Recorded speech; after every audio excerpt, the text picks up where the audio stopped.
Compete à Justiça Federal processar e julgar os crimes em que o indígena figure como autor ou vítima. Nos crimes que o índio for autor ou vítima,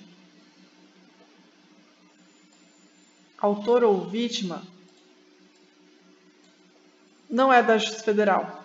A Justiça Federal julga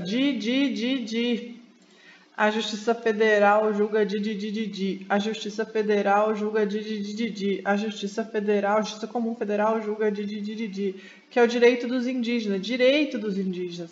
Não julga quando ele é autor de um crime ou quando ele é vítima. Tem que estar claro que é Então, a Justiça Federal Comum julga que é direito dos indígenas. Agora, julgar o indígena sem se tratar de direitos de indígena, por exemplo, ele é vítima de, sei lá, furto, roubo e tal, uma coisa que não seja específica do caso de ser indígena, é da Justiça Comum Estadual, não é da Justiça Federal. Isso é a súmula 140 da STJ. Compete à Justiça Comum Estadual processar os crimes em que o indígena for autor ou vítima. Então, é da Justiça Comum Estadual processar o indígena que figure como autor ou vítima. Para você saber se é da Justiça Federal, vai ter que estar escrito Para você saber que é competência da Justiça Comum Federal, vai ter que estar escrito Para você saber que é da competência comum federal, vai ter que estar escrito Para você saber que é da competência comum federal, vai ter que estar escrito que é o direito dos indígenas. Se não tiver escrito que é dos direitos relativos aos direitos indígenas, é da competência comum estadual. É da competência comum estadual processar e julgar o crime que o indígena figure como autor ou vítima. Súmula 140 da STJ. A competência constitucional do Tribunal de Júri prevalece sobre o foro prerrogativo de funções estabelecido exclusivamente na Constituição Estadual? Não. Súmula 45, súmula vinculante 45 do STF. A competência constitucional do Tribunal do Júri prevalece sobre o foro por prerrogativa de função estabelecida exclusivamente pela Constituição Estadual. Está faltando a palavra exclusivamente. Então, sim, a competência constitucional do Tribunal do Júri ganha do foro da Constituição Estadual, mas aqui tá faltando, a VUNESP fez a sacanagem nessa pegadinha, porque está faltando a palavra exclusivamente. Então, o certo de você decorar, assim, a VUNESP vai precisar pedir a letra da lei exata, né? A competência constitucional do Tribunal do Júri prevalece sobre o foro por prerrogativa de função estabelecido exclusivamente pela Constituição Estadual.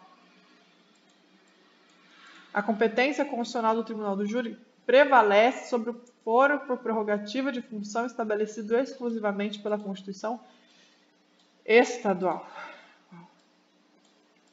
C. Compete à Justiça Estadual, está errado, processar ou julgar o crime de anotação na carteira de trabalho da empresa privada? Súmula 62 da STJ. Compete à Justiça Estadual processar e julgar a falsa anotação na carteira de trabalho da empresa privada? Foi uma mudança de súmula. Existia sim isso. Sim, era competência da Justiça Comum Estadual processar o crime de falsa anotação na carteira de trabalho, mas houve uma mudança de jurisprudência. Eles entenderam agora que é competência da Justiça Comum Federal. Agora, a competência para julgar este crime de falsa anotação na carteira de trabalho, da Previdência Social é da competência comum federal, tá? Súmula 62 superada. Eu vou ler para você aqui, ó. A 62 eu não fiz nenhuma anotação? Não fiz. É um entendimento, então não é uma nova... É um entendimento que mudou, uma mudança na jurisprudência, né? STJ, seção 3, esse cara aqui, 2014, atualize seu material de estudo. A competência para julgar o delito 297 é da Justiça Comum Federal. A competência para julgar crime de falsa anotação na carteira de trabalho e previdência social é da Justiça Federal. A competência para julgar crime de falsa anotação na carteira de trabalho ou empresa privada é da Justiça Federal, sim. É uma mudança de entendimento, porque havia uma súmula falando que era da Justiça Estadual, mas agora tem entendimento que é da Justiça Federal. falsa anotação na carteira de trabalho, ok? Falsa anotação na carteira de trabalho, Justiça Federal. Falsa anotação na carteira de trabalho, Justiça Federal. Falsa anotação na carteira de trabalho, Justiça Federal. Mudança de entendimento, tá? D. Compete à Justiça Militar processar e julgar o policial militar por crime de promover ou facilitar fuga de presos em estabelecimento penal. Compete à Justiça Militar processar e julgar o policial militar por crime de promover ou facilitar a fuga do preso do estabelecimento penal. Então, é da Justiça Militar.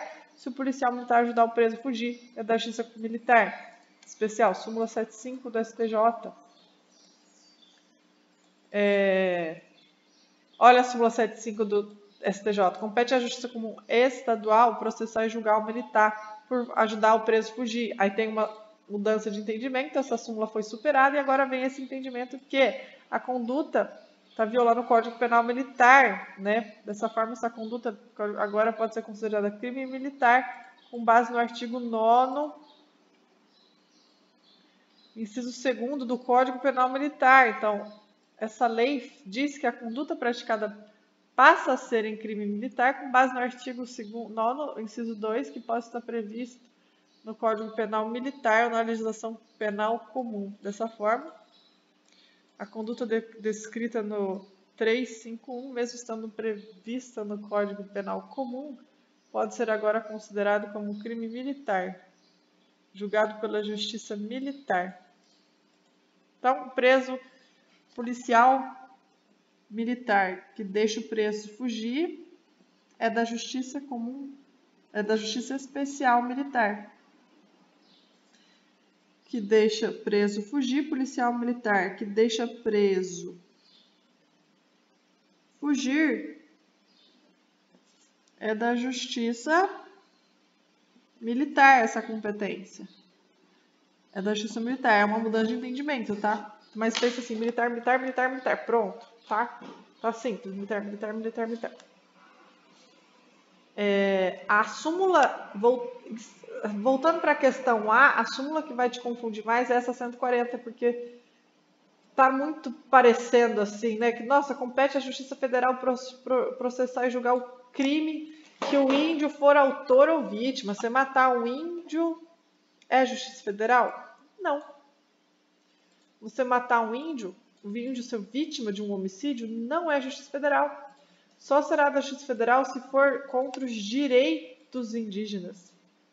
Poxa, mas que a vida não é um direito indígena? Eu acho que não. Acho que a vida é um direito de todos. Eu estou dando um exemplo só para você memorizar, tá? Na hora que cair uma dissertativa sobre isso, eu tô ferrada. Porque eu não sei quais são os direitos indígenas. Seria morar nas suas terras, eu entendo que o direito dele é ter a sua oca, a sua casinha lá no meio do rio, do mato. Então eu acho que esse sentido, né? Que se violar os direitos dele como índio é da Justiça Federal. Agora, se você matar ele como qualquer direito comum, ser uma vítima ou ele ser autor de um crime ou vítima de um crime comum que não seja de direitos indígenas, é da Justiça Comum Estadual. Agora, se ele for morto em razão de ser índio lá dentro da sua aldeia, os direitos indígenas, aí é da Justiça Comum Federal. Tem que ser de para ser federal, tá?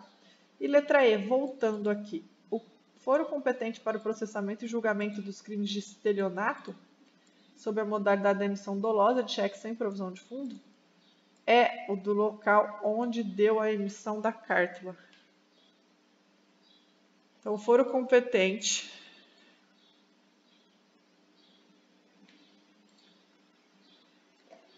para processar e julgar estelionato sobre a emissão dolosa de cheque é do local onde emitiu? Não. É da onde foi recusado o pagamento, do banco lá que não vai ter o dinheiro para pagar. Se esse estelionato deu um cheque lá na Bahia, mas o banco dele é de São Paulo que recusa o pagamento, porque é aqui que deveria pagar. Aqui que não tem dinheiro, é aqui que vai configurar, é no sacado, né? É o súmula 521 do STF. O foro competente para o processo de julgamento dos crimes de estelionato sob a modalidade de emissão dolosa de cheque sem fundo é o local onde se deu a recusa do pagamento pelo sacado. Ok? Eu vou página por página gravar tudo. Agora eu vou terminar essa aqui. Essa página era dessa questão. Chega.